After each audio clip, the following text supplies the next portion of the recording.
Hello friends, in the story series आज हम पढ़ेंगे द विकेड क्रो, चालाक कौवा। Once upon a time a hungry crow was searching for food. एक बार एक भूखा कौवा भोजन की तलाश कर रहा था। After a long time he arrived at a nearby seashore and luckily found a clam. और सी शोर होता है समुद्र का किनारा। वो समुद्र के किनारे के पास गया और वहाँ पर उसे एक क्लैम मिला। क्लैम एक सी क्रिएचर होता है जो कि बाहर से बहुत हार्ड होता है और अंदर बहुत प्लम्पी मीट होता है उसका। He held the clam in his beak and tried to break it open to reach the tasty meat inside. अब उसने अपनी चोंच में, बीक मतलब होता है चोंच, कौवे ने अपनी चोंच में उसको लिया और उसको तोड़ने की कोशिश करने लगा ताकि वो खुल जाए और उसके अंदर का टेस्टी मीट वो खा सके। But how could the clam shell break? लेकिन वो तो नहीं टूट सकता था, बहुत हार्ड होता है वो। The clam shell is very hard. No matter how hard he tried to open the clam. लेकिन कोई बात नहीं, सख्त है तो है, मैं तो खाऊंगा आज इसको। और उसने बहुत कोशिश करी उस क्लैम को ओपन करने की। The crow felt hungry and helpless. लेकिन नहीं हो पाया उससे। उसे बहुत भूख लगी, हंग्री भूखा हो गया, एंड हेल्पलेस असहाय उसे महसूस होने लगा कि अब मैं क्या करूं।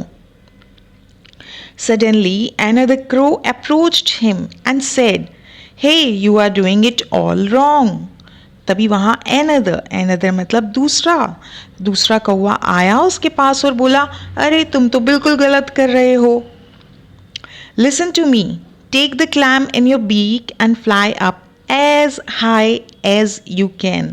High मतलब ऊंचा, fly मतलब उड़ना। जितना ऊंचा हो सकते हो तुम इसको लेकर के उड़ो। And drop it onto the rocks on the ground. और फिर जहाँ पे पत्थर दिखे वहाँ पे इसको तेजी से गिराना। The shell will crack easily. Give it a try, my friend. वो कहता है चलो मित्र, करो, कोशिश करो। और जो उससे है ऊपर से गिराओगे तो नीचे गिरने से ये शेल टूट जाएगा, क्रैक हो जाएगा। The hungry crow was impressed by this idea. So he took the clam in his beak and flew high into the sky. और वो उस क्लैम को लेकर के ऊंचा उड़ा अपनी चोंच में लेकर के। He dropped the clam onto the rocks just as he was told. और उसने वह क्लैम को उस रॉक्स के ऊपर जैसा उसे बताया गया था ऊंचा उड़ने के बाद गिराना, वैसा ही उसने उसको गिरा दिया। As expected, the clam cracked open, revealing the delicious meat inside. Delicious मतलब बहुत टेस्टी, यमी। रिवीलिंग मतलब खुल गया, वो खुलने के बाद वो नजर आने लगा उसके अंदर का meet. However, the wicked crow quickly snatched the meat and ate it all. लेकिन हुआ क्या, जो कौवा पहले से बैठा था जिसने सलाह दी थी, उसने वो मीट जल्दी से लिया और पूरे को खा गया। Ate it all, पूरा खा गया। Then with a smirk he flew away. His cunning plan had succeeded. और फिर वह उड़ गया और मुस्कुराता हुआ उड़ा वो, एक कनिंग वाली स्माइल थी उसकी। और फिर उसका क्या हुआ, प्लान सक्सेसफुल हो गया था, क्योंकि वो यही चाहता था कि दूसरा कौवा उसको ऊपर से नीचे गिराएगा और वो उसको जल्दी से खा लेगा।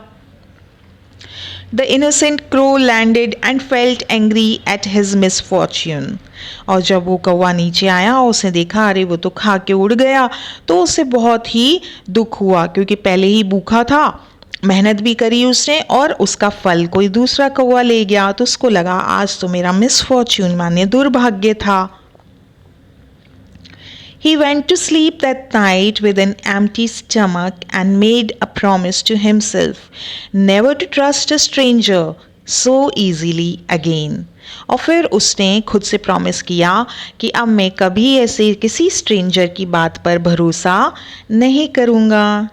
तो दोस्तों, हमें इस स्टोरी से क्या मोरल मिला, क्या सीख मिली?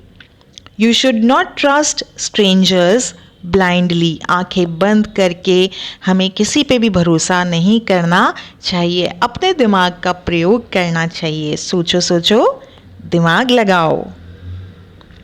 So I hope you have liked the story. Thank you.